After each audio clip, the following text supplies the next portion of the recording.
sikap seperti seorang yang sedang bercermin. Bercermin itu melihat, adakah sifat-sifat Bani Israel itu eh, juga pada kita, gitu. Seperti itu. Sehingga kita tuh nggak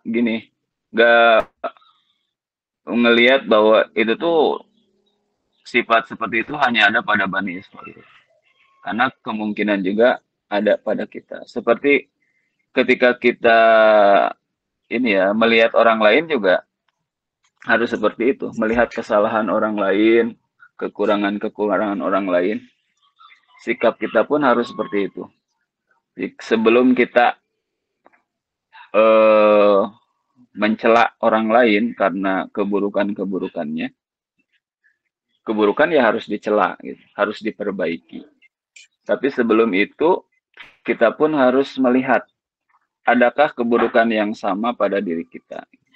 Ketika melihat orang misalnya, ya apalah kelakuannya buruk misalnya, kita lihat apakah keburukan yang sama itu ada pada diri kita. Kalau kita melihat hal buruk itu sangat sangat berbahaya pada orang lain atau membuat kita menjadi tidak suka pada orang lain, sifat buruk itu pun kalau ada pada diri kita akan membuat orang lain tidak suka kepada kita. Nah, itu seperti itu.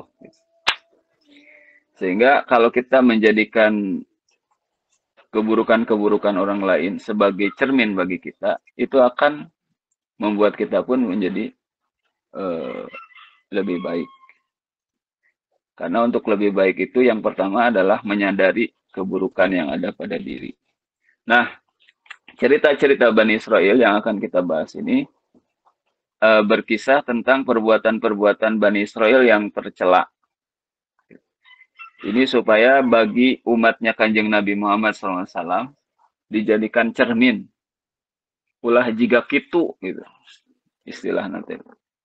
Itu fungsinya kisah ya. Kisah itu makanya dalam Al-Quran itu tidak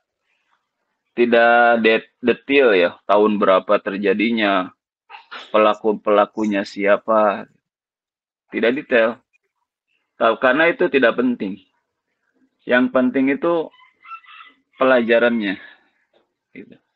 Yang penting pelajarannya dari kisah itu. Nah, ya Bani Israel, wahai anak-anak Israel. Israel ini adalah Nabi Yakub ya. Nabi Yakub yang di dalam Al-Quran itu diceritakan dalam ayat yang lain memiliki 12 anak. Seperti diceritakan dalam surat Yusuf ya. Nabi Yusuf itu bermimpi 11 bintang bersujud kepada beliau.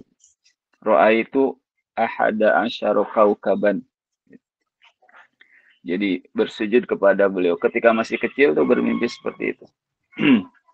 Wal qamara wasyamsu wal qamaru wasyam suyasjudan. Jadi bersujud kepada Nabi Yusuf. Itu pertanda bahwa nanti saudara-saudaranya itu akan atau Nabi Yusuf itu akan berada pada kedudukan yang lebih tinggi daripada saudara-saudaranya. Jadi Nabi Yakub itu adalah Israel yang disebut dalam ayat ini. Dan yang disebut Bani Israel itu semuanya adalah keturunan Nabi Yakub. Dari 12 orang itu, ibu-ibu. Nabi Yusuf dan lain-lain. Dan dari 12 orang anak Nabi Yakub ini memang banyak diturunkan nabi-nabi. Gitu. Nabi Musa diantaranya ya, Nabi Harun, Nabi Daud, Nabi Sulaiman, dan banyak nabi lagi gitu ya, yang tidak diceritakan dalam Al-Quran. Banyak nabi-nabi yang diturunkan dari Nabi Yakub. Dan Nabi Yakub sendiri adalah anaknya Nabi Ishak, ya kan? Nabi Ishak anak siapa? Anak atau putra Nabi Ibrahim. Nabi Ibrahim punya putra dua, Nabi Ishak dan Nabi Ismail. Nabi Ishak ini memiliki putra Nabi Yakub. Nabi Yakub memiliki putra Nabi Yusuf dan 11 anak lainnya. Kemudian putra-putra Nabi Yakub yang 12 ini kemudian melahirkan banyak keturunan yang diantaranya banyak yang menjadi nabi. Dan ini memang makanya Nabi Ibrahim itu sering disebut sebagai Abul Anbiya karena dari beliau ini banyak lahir nabi-nabi, para pemimpin-pemimpin agama gitu ya, yang memperjuangkan, yang mendakwahkan agama Allah. Agama Allah itu yaitu Islam itu. Dari dulu Nabi Adam sampai sekarang yang disebut agama tauhid itu ya Islam sebenarnya. Tidak ada itu yang disebut agama Yahudi atau Nasrani. Semuanya sebenarnya Islam. Nah, ya Bani Israel, wahai Bani Israel, wahai anak-anak Yakub, wahai keturunan Nabi Yakub. Uzkuru, ingatlah oleh kalian nikmatku, alati yang an'amtu telah aku anugerahkan alaikum kepada kalian. Di sini Allah Subhanahu wa taala menyuruh Bani Israel untuk mengingat nikmat-nikmat yang telah Allah anugerahkan kepada mereka. Ayat ini turun kepada Rasulullah SAW gitu, untuk dibacakan kepada orang-orang Yahudi. Orang Yahudi yang ada di Madinah. Seperti kita tahu bahwa orang-orang Yahudi itu bermigrasi ke Madinah sebelum kelahiran Kanjeng Nabi. Mereka bermigrasi ke Yathrib pada saat itu namanya, ke Madinah. Kalau sekarang Madinah itu setelah Nabi SAW pindah ke situ, namanya jadi Madinah. Sebelumnya namanya Yathrib.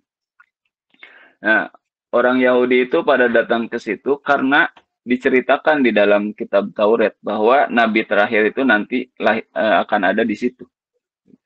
Sehingga ketika Rasulullah SAW hijrah ke Madinah bersama dengan para sahabatnya, disitulah terjadi interaksi ajaran Quran, kitab Allah yang terbaru, versi terbaru, dengan ajaran orang-orang Yahudi yang berdasarkan kepada wahyu Allah yang sebelumnya. Jadi wahyu Allah yang sebelumnya yaitu Taurat. Nah, dulu itu orang-orang Yahudi itu kan selalu berbangga gitu karena mereka punya kitab. Dan sebenarnya kitab Taurat itu yang benarnya, yang tanpa ada perubahan, yang orinya, kitab Taurat yang orinya itu tidak ada satupun ayat di dalamnya yang bertentangan atau berbeda dengan Al-Quran yang diturunkan kepada Kanjeng Nabi Muhammad. Karena memang sumbernya sama dari Allah juga. Gitu. Mana mungkin kalau sumbernya sama bisa berbeda gitu. Berarti kalau terjadi perubahan itu adalah karena memang dirubah oleh para ulamanya, ulama Yahudinya itu.